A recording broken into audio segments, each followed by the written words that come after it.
Hi everyone, welcome back to my channel.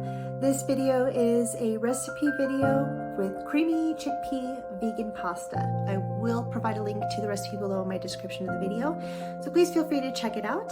I did take a few liberties with this and made a few additions, but I will mention that as we progress through the video. A word of caution, fellow watchers, I'm only an average cook. I do enjoy cooking, but by no means am I good at it or have any remotely qualified chef qualities. So with that word of caution, let's start cooking. I first start with prepping the vegetables, which in this case, I started with the 4 cloves of garlic. This is one of those liberties I mentioned. I absolutely love garlic, and so in every recipe I cook, I do add more than what is asked for, which in this case wasn't horrible. I did 4 instead of the 3 that was requested. Next is the onion. I use a medium-sized onion per recipe and diced it. Lastly is the baby bella mushrooms. Another liberty I took with this recipe was to add a veggie to the pasta dish. My husband and I love mushrooms, so it's always a hit when I add them. My 5-year-old daughter would disagree greatly, as she apparently absolutely abhors mushrooms, so much so that she will not eat anything with them, but I do slice them rather big to make it easier for her to pick them out to her liking. I'm pretty sure most 5-year-olds would agree with her anyway that mushrooms are quote-unquote the most disgusting thing she has ever eaten. Water was also started at this time in order to bring it to a boil so that I can cook the chickpea pasta. So now we're moving to the pan where I add the 1 tablespoon of olive oil. Once warmed, I then add the onion. And this is where someone needs to invent smell-o-vision, as the smell of cooking onions and garlic brings me so much happiness and pleasure. It's my all-time favorite part of cooking, and I often find recipes that require both. They're a great way to add decent flavor to nearly any meal, and I cook the onions for about 4 minutes or until they're just slightly clear. I then add the sliced garlic, and I let that cook until fragrant, which is about 2 to 3 minutes with this particular cook-through. I do try to stir frequently to prevent burning and sticking, but being an average cook, I do get sidetracked with other aspects of cooking.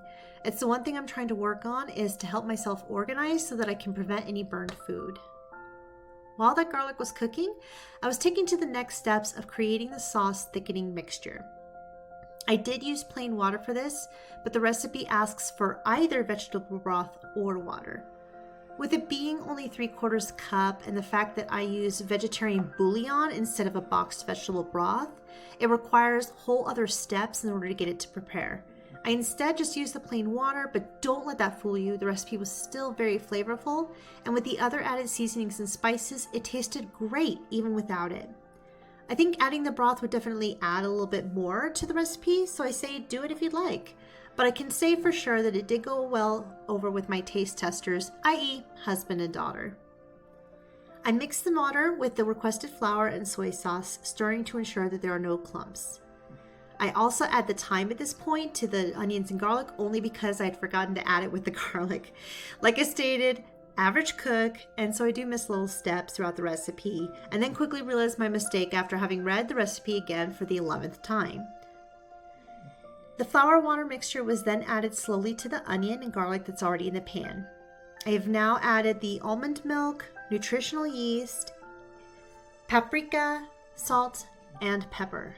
I left out the tahini only because I didn't have any, and I wasn't able to find any at my local grocery store.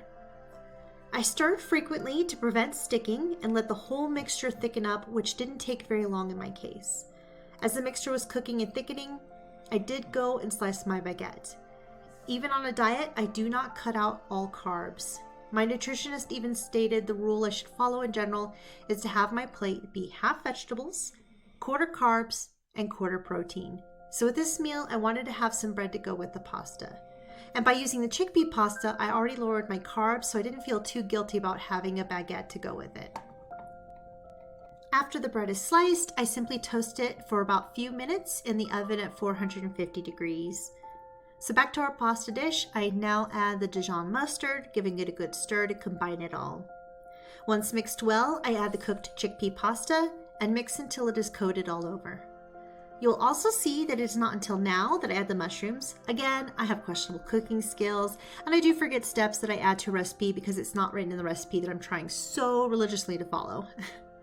And that is it. My family really enjoyed it, so I have to give this one about 9 out of 10 stars. Total time was about 35 minutes. It was really easy to make, so easiness of recipe is 10 out of 10.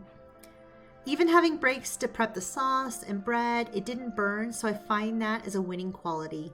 There have been other recipes where if I step away even for a second, they are ruined. Thank you all for taking the time to watch this video. I greatly appreciate all your support. I do encourage you to share this, like it, and subscribe. Thanks.